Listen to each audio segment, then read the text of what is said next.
Okay friends, हम लोग already late हो गए हैं, तो इस आर्टिकल को बस आप बाद में पढ़ लीजिएगा। Let's go to the next article, IIT top centre ranking for 2021। ठीक है, इस न्यूज में देखिए, am I audible to everyone? मेरी आवाज आ रही है ना सबको? Yes sir. चलिए,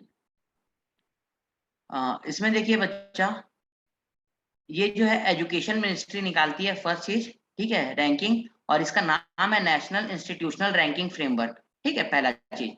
सबसे टॉप किया है आईआईटी मद्रास, और जेएनयू जो है 9th नंबर पे। ठीक है, शुरू में 8th में जितने भी हैं आईआईटी आईआईएससी, और हम लोग ग्लोबल रैंकिंग पढ़े थे। ग्लोबल रैंकिंग जब भी होता है इसमें मतलब पूरे ऑल ओवर वर्ल्ड के जो हायर एजुकेशनल इंस्टीट्यूट है इनकी रैंकिंग, तो टॉप 500 में सिर्फ इंडिया के 3 आते हैं, IIT Delhi, IIT Bombay and IISc Bangalore. ठीक है, यही 3 यूनिवर्सिटी आती है, और यूनिवर्सिटीज नहीं आती हैं। तो do remember this general trend. Top 500 में सबसे फर्स्ट आईआईटी मद्रास, अलग अलग रैंकिंग अलग अलग लोग देते हैं, तो उसमें कौन सी आती है? IIT Delhi, Bombay and IISc Bangalore. और जब हमारा इंडिया में हमने किया है, ठीक है, कौन किया? नेशनल इंस्टीट्यूशनल रैंकिंग फ्रेमवर्क, ये किया गया था एजुकेशन मिनिस्ट्री द्वारा, तो टॉप किया है आईआईटी मद्रास। ठीक है, बस इतना ही जानिए, इससे ज्यादा इंपॉर्टेंट नहीं है आपके लिए। Do remember this fact. Let's go to the another news, Ford to shut down Chennai Sanand plant. अब ध्यान रखिएगा, those who are preparing for bank PO, आपके एग्जाम में ये क्वेश्चन पूछ सकता है कि अभी रिसेंटली कौन सी कंपनी ने इंडिया से शट डाउन किया, ठीक है, अपना प्लांट। ये पूछ सकता है आपके एग्जाम में। Remember this Ford. ठीक है, do remember this point, Ford to shut down Chennai Sanand plants. ठीक है, क्योंकि ये क्वेश्चन पूछ सकता है, फोर्ड एक बहुत बड़ा प्लेयर है ऑटोमोटिव सेक्टर का, तो ये क्वेश्चन आ सकता है आपके एग्जाम में। चलिए,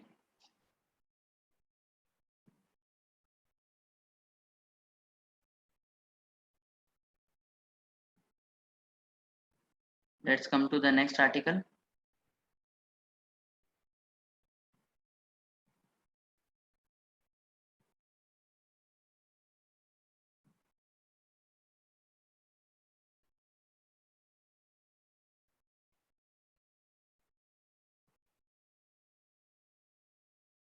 अब देखिए, ओडिशा वेरासिटीज, प्लीज बच्चा पेज नंबर 4 में देखिए, स्क्रीन में दिख रहा होगा, Odisha varsities fail to improve employability. ये कौन बोला है? कैग। अब कैग कौन सा इंस्टीट्यूशन है? कैग एक कॉन्स्टिट्यूशनल इंस्टीट्यूशन है। डू रिमेंबर दिस पॉइंट, मतलब कॉन्स्टिट्यूशन में कैग के बारे में लिखा है। कौन से आर्टिकल में लिखा है? Article number 148। Please do remember, CAG CAG कौन से आर्टिकल में मेंशन्ड है? आर्टिकल नंबर 148 में है। ठीक है, कैग का काम क्या है बेसिकली? कैग का क्या करता है? Controller and auditor general of India, ये ऑडिट करता है। ठीक है, और कौन से टाइप की ऑडिट करता है ये बच्चा? जो ऑडिट करेगा इसमें ये प्रॉपर्टी ऑडिट भी करता है, उसकी वही ऑडिट के अकॉर्डिंग उन्होंने ये चीज ऑडिट करके बताई है कि ये क्या कर नहीं पा रहे हैं, ये एम्प्लॉयबिलिटी नहीं बढ़ा पा रहे हैं। तो do remember this point, CAG CAG एक कॉन्स्टिट्यूशनल बॉडी है, आर्टिकल नंबर 148 में मेंशन्ड है, और ये जो ऑडिट करता है ये प्रॉपर्टी ऑडिट भी करता है। ठीक है, कि मतलब जो आपका क्वालिटी भी चेक करता है कैग। तो डू रिमेंबर दिस पॉइंट। और प्लीज कल की क्लास का जो commission for agriculture cost and prices है, जो एमएसपी कौन डिसाइड करता है, ये हर एग्जाम में क्वेश्चन पूछता है, फिर से मैं रिवाइज करा रहा हूँ। एग्रीकल्चर में एमएसपी डिसाइड करता है एक कमीशन, जो अटैच है मिनिस्ट्री ऑफ एग्रीकल्चर के साथ। ठीक है, क्या है नाम है उस कमीशन का? Commission on agriculture cost and production. ये क्या करता है? प्राइसेस, सॉरी, ये क्या करता है? सीएसीपी जो कमीशन है बेटा, ये कमीशन एमएसपी को अलग अलग फैक्टर देखता है, जैसे इनपुट कॉस्ट कितना लगा, ठीक है, अगर एमएसपी हम इतना देंगे तो हमारा इन्फ्लेशन रेट क्या होगा, ये सारी चीज देख के एमएसपी रिकमेंड करता है। किसको रिकमेंड करता है? मिनिस्ट्री ऑफ एग्रीकल्चर को। फिर ये जो फाइनल पास कहाँ से होता है? एक कैबिनेट की कमिटी है, आपको बताया था 8 कमेटी होती है कैबिनेट की, उसमें से सबसे इंपॉर्टेंट कमेटी है cabinet committee on economic affairs. तो ये cabinet committee on economic affairs इसको पास करता है। तो डू रिमेंबर दिस पॉइंट, मैं बार बार बोल रहा हूँ, एमएसपी वाला क्वेश्चन आना ही आना है हर तीसरे एग्जाम में। ठीक है, ओके।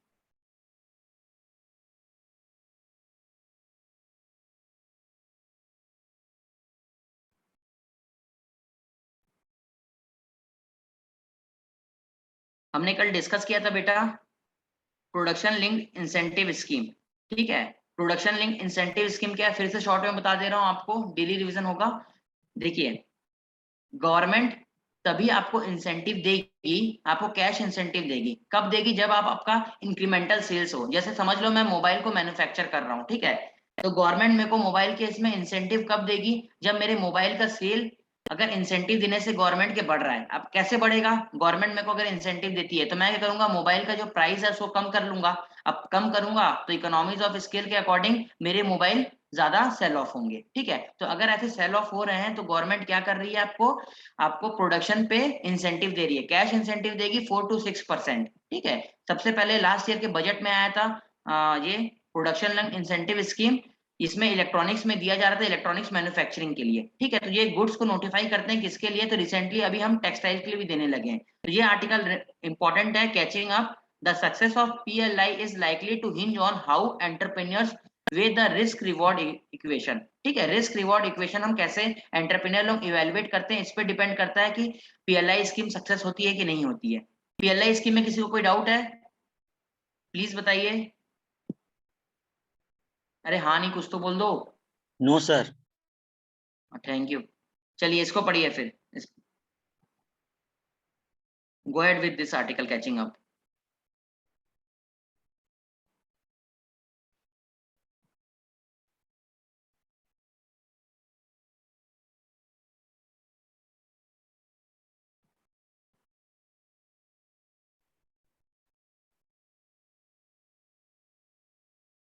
अब देखिए, those who are preparing for banking services, उनके एग्जाम में पूछ सकता है कि जो प्रोडक्शन लिंक्ड इंसेंटिव स्कीम है अभी किस सेक्टर में रिसेंटली दिए हैं। टेक्सटाइल में दिए हैं, याद रखना।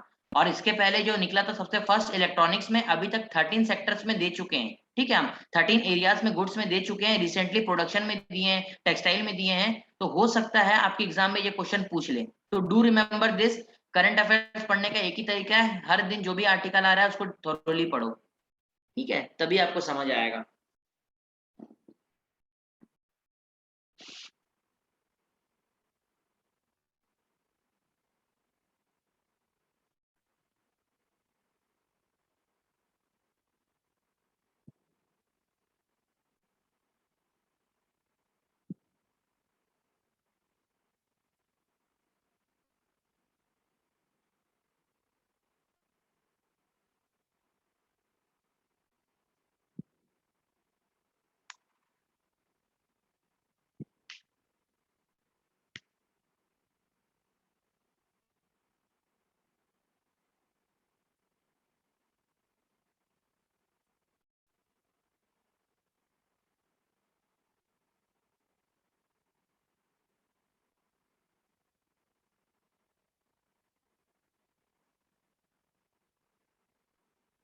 बेटा प्लीज टाइम पे आने की कोशिश करिए, 20 मिनट लेट आने से अच्छा तो आप मत ही आइए, ठीक है। नहीं मतलब ऐसे नहीं बोल रहा हूँ मत आइए, आइए, एक्सक्यूज मी, बट टाइम पे आइए। बहुत सारे फैक्ट निकल जाते हैं, फिर से मैं रिवीजन नहीं कराऊँ करा पाऊंगा मतलब।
बेटा पढ़ के हो जाएगा तो गिव मी थम्स अप।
नहीं बेटा आपका पढ़ के हो जाएगा तो just give me a thumbs up.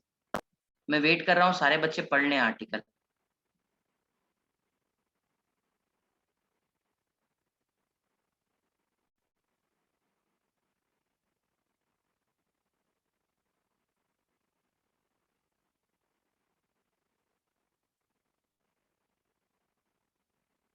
सबका पढ़ के हो गया?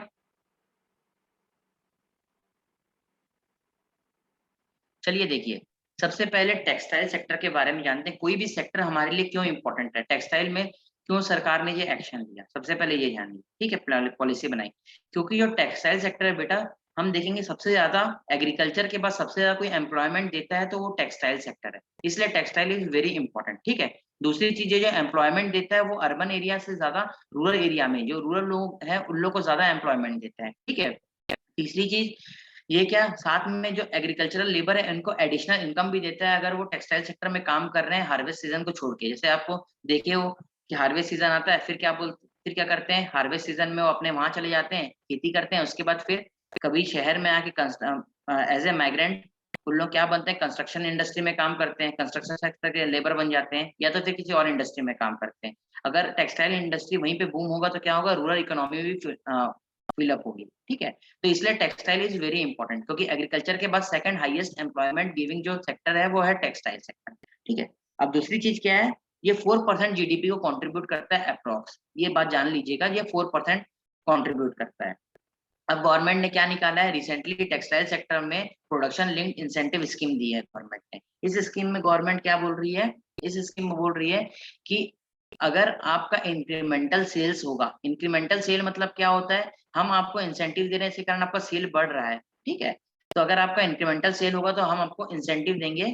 ठीक है, किस रूप में देंगे, आपको अकाउंट में हम पैसे भेजेंगे। ठीक है, इतना चीज है। अब टेक्सटाइल सेक्टर और क्यों इंपॉर्टेंट है, क्योंकि फैशन इंडस्ट्री बहुत ज्यादा बूम में जा रही है, और इंडिया अगर टेक्सटाइल में कॉम्पिटिटिव एज नहीं लेगा तो जो ये साउथ ईस्ट एशियन कंट्रीज है, स्पेशली बांग्लादेश, ठीक है, बांग्लादेश हब बनते जा रहा है टेक्सटाइल इंडस्ट्रीज के। ठीक है।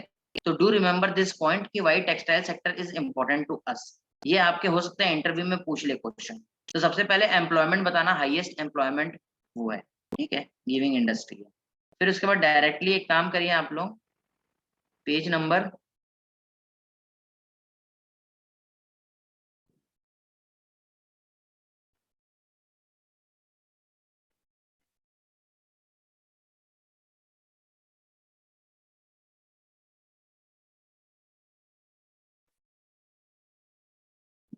डायरेक्ट पेज नंबर 10 में आइए।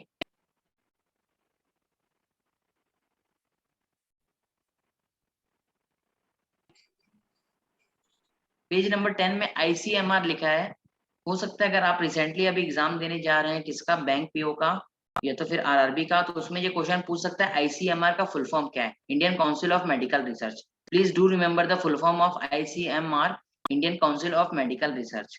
Second, 2+2 meet to discuss Afghanistan. कल भी हमने डिस्कस किया था 2+2 मीट क्या होता है। इसका मतलब क्या होता है कि इंडिया और जो ऑस्ट्रेलिया के काउंटर पार्ट है, ठीक है, इंडिया ऑस्ट्रेलिया के साथ कर रहा है 2+2 मीटिंग, तो इंडिया और जो ऑस्ट्रेलिया के काउंटर पार्ट है, ठीक है, इन लोग, इंडिया के जो डिफेंस मिनिस्टर है ऑस्ट्रेलिया के डिफेंस मिनिस्टर से मिलेंगे और इंडिया के जो फॉरेन मिनिस्टर है वो ऑस्ट्रेलिया के फॉरेन मिनिस्टर से मिलेंगे, ठीक है। तो दो मिनिस्टर हमारे, दो मिनिस्टर उनके, इसलिए इसको 2+ डायलॉग बोलते हैं, 2+2, ठीक है। इसके पहले इंडिया क्वाड में ये काम किया था, ठीक है। चलिए, तो डू रिमेम्बर, अगर एग्जाम में आपका कोट अनकोट 2+2 आता है तो 2+2 किसको डिफाइन कर रहा है, वो कर रहा है जो दो मिनिस्टर इंडिया के हैं उसके काउंटर पार्ट कौन है, ऑस्ट्रेलिया के हैं, ठीक है। ये कई बार आपके एग्जाम में पूछ सकते हैं ऐसे क्वेश्चन, 2+2 क्या सिग्निफाई करता है। जैसे मैंने बोला था कि एग्जाम में अगर फॉरेन एक्सचेंज से बात करें तो दो चीज पूछ लेता है, नीर और रीर, ठीक है, नॉमिनल इफेक्टिव एक्सचेंज रेट और रियल इफेक्टिव एक्सचेंज रेट। वैसे 2+2 क्या होता है, ये दो मिनिस्टर हमारे और दो मिनिस्टर ऑस्ट्रेलिया के काउंटर पार्ट, ये दोनों आपस में बैठ के चीजों को डिस्कस करेंगे, ठीक है। चलिए,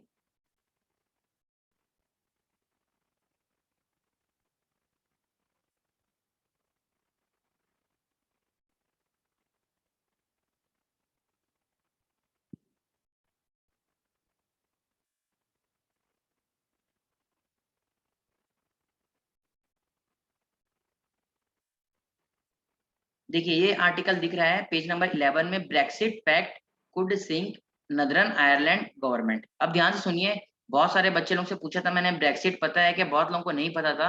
यूरोपियन यूनियन, यूरोपियन यूनियन एक प्रकार का इकोनॉमिक इंटीग्रेशन हुआ है यूरोप में, ठीक है। क्या एक कॉमन करेंसी है इनकी, कौन सी कॉमन करेंसी है, यूरो, ठीक है। तो इसमें पहले ब्रिटेन भी इसका पार्ट था, ब्रिटेन मतलब यूके, ठीक है, ब्रिटेन भी इसका पार्ट था, लेकिन अभी 3-4 साल पहले ब्रिटेन ने क्या किया, वोट कराया और बोला कि हम लोग को इससे बाहर जाना है, यूरोपियन यूनियन से, हम लोग अपना ट्रेड अपने लेवल पे करेंगे। जब ये बाहर हुआ, ब्रिटेन अलग हो गया है, तो इसको बोलते हैं ब्रेक्सिट। तो डू रिमेम्बर, ब्रेक्सिट का मतलब क्या होता है कि जो ब्रिटेन है, जो यूके है, वो किससे, यूरोपियन यूनियन से एग्जिट कर दिया गया है, इसका नाम रखे हैं ब्रेक्सिट, ठीक है। अरे क्लियर हुआ ब्रेक्सिट क्या होता है? Yes sir. Yes sir. Yes sir. चलिए, ठीक है।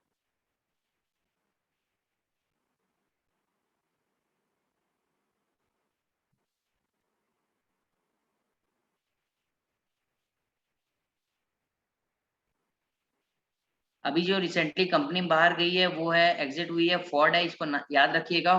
फोर्ड अभी रिसेंटली इंडिया से एग्जिट कर रही है, तो जो बैंक का प्रिपेयर कर रहे हैं उन लोग में ये क्वेश्चन पूछ सकता है कि कौन सी कंपनी अभी रिसेंटली से, पिछली बार हार्ले डेविडसन गई थी, ठीक है, तो ये क्वेश्चन पूछ लिया था। तो वैसे ही अभी फोर्ड एक बहुत बड़ा प्लेयर है, तो ये पूछ सकता है कि कौन सी कंपनी इंडिया से एग्जिट करी, डू रिमेम्बर फोर्ड, ठीक है।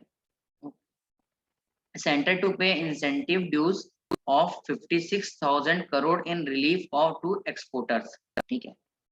अब देखिए, ये न्यूज को हमने डिस्कस किया है कई बार, फिर से आप एकदम इसमें डाटे पे उतना ध्यान मत देना, सिर्फ इसका जो क्रक्स है, ये क्या बोलना चाह रहा है, इसको पढ़िए, ठीक है।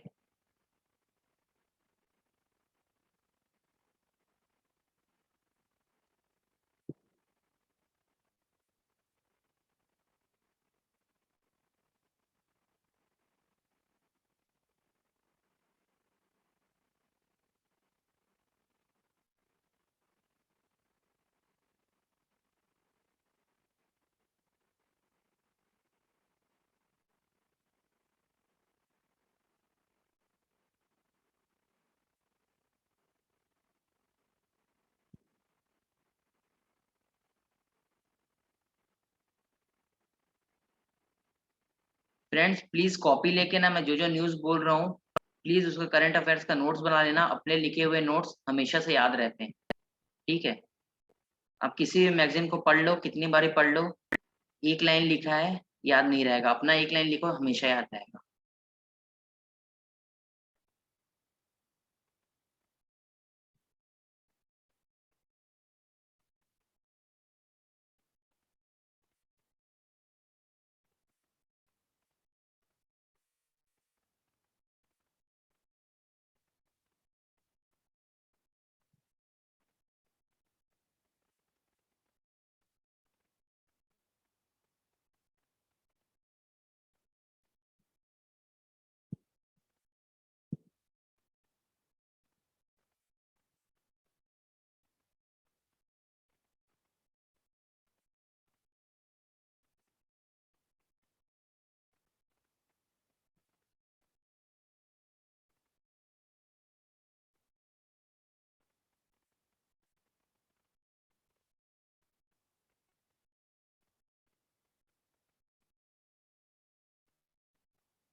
फ्रेंड्स पढ़ के हो जाएगा तो गिव मी ए थम्स अप।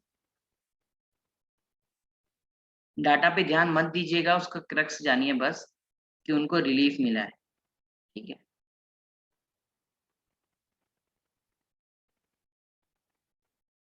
चलिए मुझे ये बताइए, सब लोग आर्टिकल पढ़े सारे बच्चे। ये लिखा है 2-3 स्कीम, ठीक है।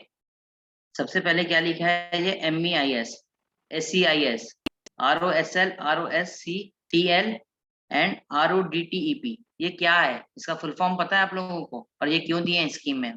प्लीज बताइए, तो इसका फुल फॉर्म क्या है? माइक ऑन करके बताइए, लिखिए मत। अब सब आर्टिकल पढ़ लिए? अरे पढ़े हो तो बताइए ना।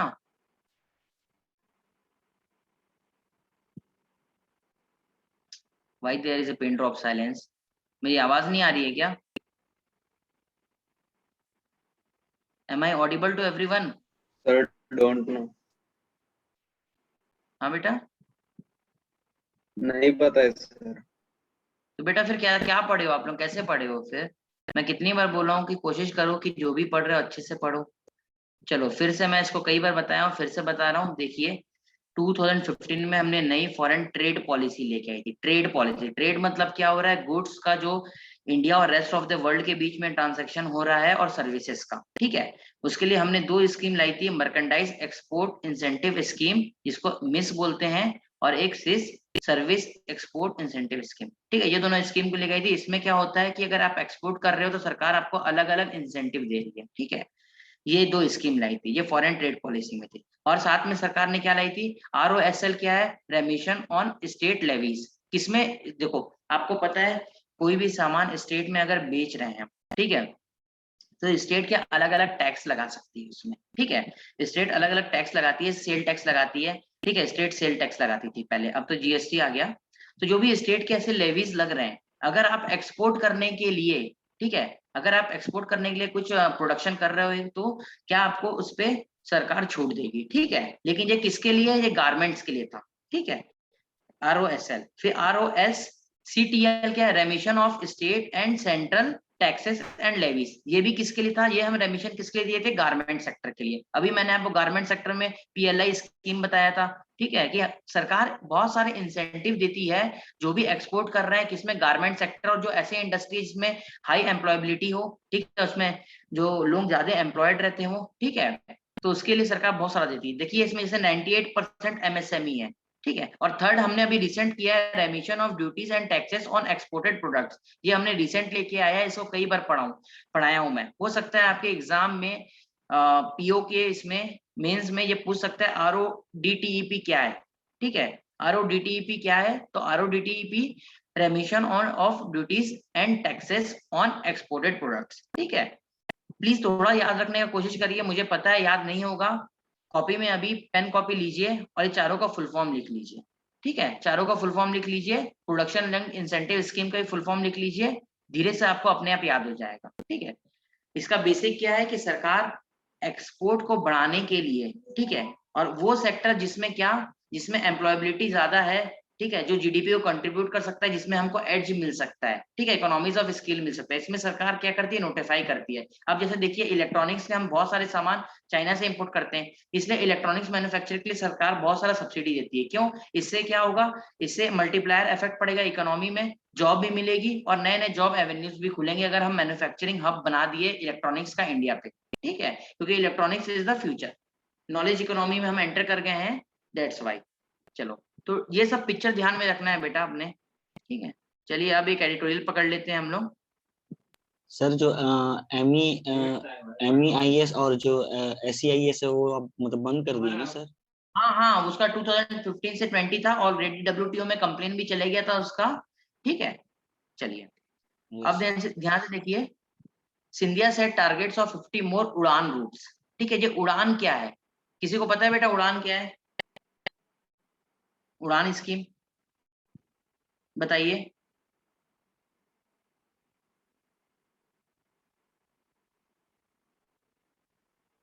अरे नो सर। चलिए अब ध्यान से देखिए, बहुत सारे एयरपोर्ट ऐसे थे, ठीक है। बहुत सारे एयरपोर्ट ऐसे थे हमारे जो स्टैंड स्टिल पे थे, ठीक है, यूज नहीं हो रहे थे, वहां पे क्या ज्यादा ट्रैफिक नहीं था, तो ये एयरलाइन के लिए इतना फिजिबल नहीं था कि वहां पे करे। तो अभी उड़े देश का हर नागरिक करके क्या हुआ, उड़े देश का आम नागरिक, ठीक है, उड़े देश का आम नागरिक करके मोदी जी ने स्कीम लाया था, इसको 3-4 साल पहले लेके आया था, ठीक है। उड़े देश का आम नागरिक, इसमें क्या कर रहे हैं, जो भी ऐसे टीयर 2 एयरपोर्ट है उसको हम कनेक्टिविटी दे रहे हैं और उसको फिर से क्या बोलते हैं, रिबूट कर रहे हैं, ठीक है, रीयूज कर रहे हैं फिर से। तो ये उड़ान स्कीम किससे रिलेटेड है, मिनिस्ट्री ऑफ सिविल एविएशन से, कि रीजनल कनेक्टिविटी है। जैसे समझ लो ये सिक्किम का गैंगटॉक एयरपोर्ट, ठीक है, वहां पे इतना ट्रैफिक नहीं है, तो वहां पे क्या सारे प्राइवेट प्लेयर लोग बाहर चले जा रहे थे, तो मोदी जी क्या बोले कि हर देश में जितने भी हैं ये सबको हम किससे कनेक्ट करेंगे, इसको हम एयर रूट से कनेक्ट करेंगे, ठीक है। तो जितने भी एयरपोर्ट स्टैंड स्टिल पे इसको रिवाइटलाइज करना है, उसके लिए हमने स्कीम लाई उड़ान, उड़े देश का आम नागरिक, ठीक है, ये इसका फुल फॉर्म है। ये अब आपके एग्जाम में पूछ सकता है उड़ान किससे रिलेटेड है, तो आपको बताना है एयर रूट से, ठीक है।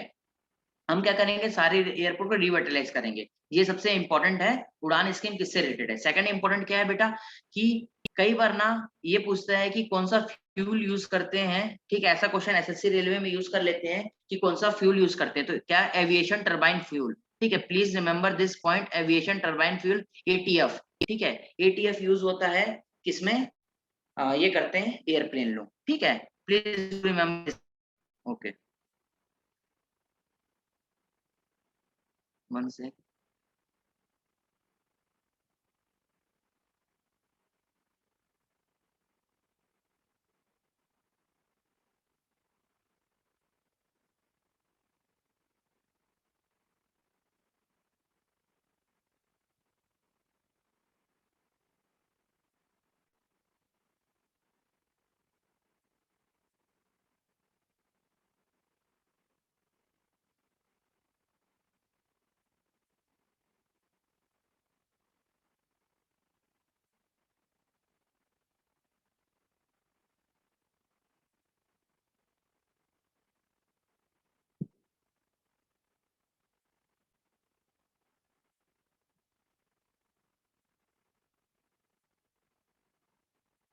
देखिए अगर आप लोग के पास टाइम रहेगा, आप लोग ये आर्टिकल जाके घर में पढ़ सकते हैं, why hasn't marital rape been criminalised in India yet, ठीक है, बहुत अच्छा आर्टिकल है। जेंडर पे आप आराम से इस पे ऐसे लिख सकते हैं, आपके एग्जाम में एक ऐसे भी आता है, और मोस्ट प्रोबेबली एक आर्टिकल आएगा किस पे, जेंडर रिलेटेड इशू पे, तो आप मैरिटल रेप के बारे में लिख सकते हैं कि even after 70 years of independence हम अभी भी मैरिटल रेप को रिकॉग्नाइज नहीं कर रहे हैं, जो बहुत बड़ी प्रॉब्लम है। क्यों, क्योंकि इसका मिसयूज हो जाएगा, तो उसके लिए हम सर्टेन चेक्स एंड बैलेंस बना सकते हैं, लेकिन हम मैरिटल रेप को रिकॉग्नाइज करते ही नहीं। इसका एक रीजन क्या है, क्योंकि कल्चर प्रिस्क्राइब ड्यूटीज है कि to give sexual gratification to your partner, ठीक है। मतलब आप अगर मैरिज के वो निकालेंगे गोल्स, तो एक प्रोक्रिएशन होता है, ठीक है, एक टू सेक्सुअली सेटिस्फाई ग्रेटिफिकेशन होता है, प्रोक्रिएशन, सेक्सुअली ग्रेटिफिकेशन, तो ये सारा है। तो अभी भी कल्चर प्रिस्क्राइब करता है कि you have to sexually gratify your partner, ठीक है। तो ये एक इसका सबसे बड़ा रीजन है। सेकंड क्या है कि आप प्रूफ नहीं कर सकते कि हुआ है कि नहीं हुआ है, ठीक है, इसका मिसयूज हो सकता है। तो ये बहुत बड़ा एक मतलब एक डिबेट है, ठीक है, कैसे इसको रिजॉल्व करें। लेकिन स्टिल अगर हम 21st सेंचुरी में रह रहे हैं, तो हमें इस चीज को रिकॉग्नाइज करना चाहिए, मैरिटल रेप को। इसके लिए डिफरेंट वो यूज कर सकते हैं हम लोग, ठीक है, चेक्स एंड बैलेंस प्रॉपर। तो अगर आप लोगों के पास टाइम रहा तो डू रीड दिस आर्टिकल, ये बेसिकली इंटरव्यू है, ठीक है। तो सारे पॉइंट्स को, और इसमें कॉन्स्टिट्यूशन के डिफरेंट आर्टिकल भी यूज किए हैं, बहुत अच्छा लगेगा आप इसको पढ़ेंगे तो, ठीक है, आपके थोड़ा सा पर्सपेक्टिव चेंज होगा चीजों को समझने का with respect to gender, specially gender issue. आपको पता है ना, जेंडर बेस्ड बजट भी होता है, जैसे आउटकम बजट, परफॉर्मेंस बजट, वैसे जेंडर बेस्ड बजट भी होता है, बजटिंग। सबको पता है क्या इसका मतलब क्या होता है, जल्दी बताइए। अरे हाँ नहीं, कुछ तो हाँ, जीरो बजट, ये सब पता है टर्म्स का मतलब। No sir. चलिए ध्यान से सुन लीजिए।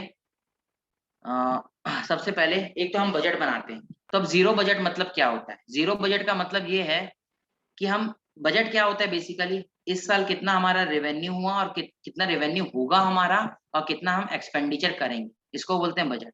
अब जो हम एक्सपेंडिचर कर रहे हैं, कई बार क्या होता है, जो पिछले बैक ईयर्स के हम लोग को इंटरेस्ट पेमेंट करना रहता है और बहुत सारी चीजें बैक ईयर्स के पेमेंट करने रहते हैं। तो हम क्या करेंगे, जो बैक ईयर के इंटरेस्ट पेमेंट करने हैं इसको हटा देंगे और फिर हम कैलकुलेट करते हैं हमारा रेवेन्यू कितना हुआ है, और रेवेन्यू में उधारी को हम नहीं काउंट करेंगे, ठीक है, जो हम लेने वाले हैं।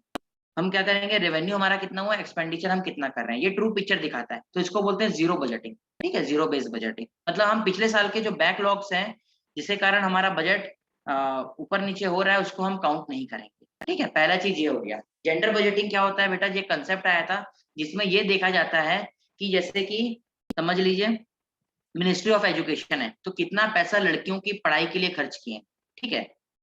मिनिस्ट्री ऑफ लेबर है तो कितना पैसा वुमेन को लेबर फोर्स में पार्टिसिपेट करने के लिए हम खर्च कर रहे हैं, ठीक है। जैसे स्कीम है मनरेगा, तो मनरेगा में कितना हम एलोकेट किए हैं कि वुमेन्स को मिल जाए जॉब। तो जो भी हम gender with respect to female gender हम जो भी चीज उनके लिए एलोकेट करते हैं तो हमको पता चल जाएगा टोटल में हम कितने पैसे उन पे खर्च कर रहे हैं ताकि वो भी विद इक्वल आ जाए, इक्वल फुटिंग पे आ जाए मैन के, ठीक है। तो इसको बोलते हैं जेंडर बेस्ड बजटिंग। अब आउटकम बेस्ड बजटिंग क्या होता है बेटा, आउटकम बेस्ड बजटिंग मतलब ये होता है कि जैसे हम आउटकम चेक करेंगे। जैसे समझ लो एक मनरेगा स्कीम है, मनरेगा स्कीम के लिए मैंने क्या बोला, इसका मेन स्कीम का मोटिव क्या है, इस स्कीम का मोटिव है आपको एम्प्लॉयमेंट देना, ठीक है। स्वच्छ भारत एक स्कीम है, स्वच्छ भारत का क्या है कि देश को साफ करना, ठीक है। नमामि गंगे एक स्कीम है, नमामि गंगे स्कीम का क्या काम है कि गंगा माँ गंगा को साफ करना। तो हम ये देखेंगे हमने जितने पैसे लगाए क्या उसका वो आउटकम मिला कि नहीं मिला, ठीक है। आउटकम चेक करेंगे हम सही में वो काम, जैसे कि मैंने पैसे खर्च किए घाट को, ठीक है, साफ करने के लिए, तो साफ हुआ है कि नहीं, ठीक है। इसको बोलते हैं आउटकम बेस्ड बजटिंग, ठीक है। ये दो तीन टाइप का है। आपके एग्जाम में ये 2-3 साल पहले बहुत ज्यादा पूछता था, हो सकता है एलेट की एग्जाम में पूछ ले, ठीक है। एलेट की एग्जाम में, रेलवेज की एग्जाम में ये पूछ ले, ऐसा हो सकता है। तो do remember this all this point, ठीक है। चलिए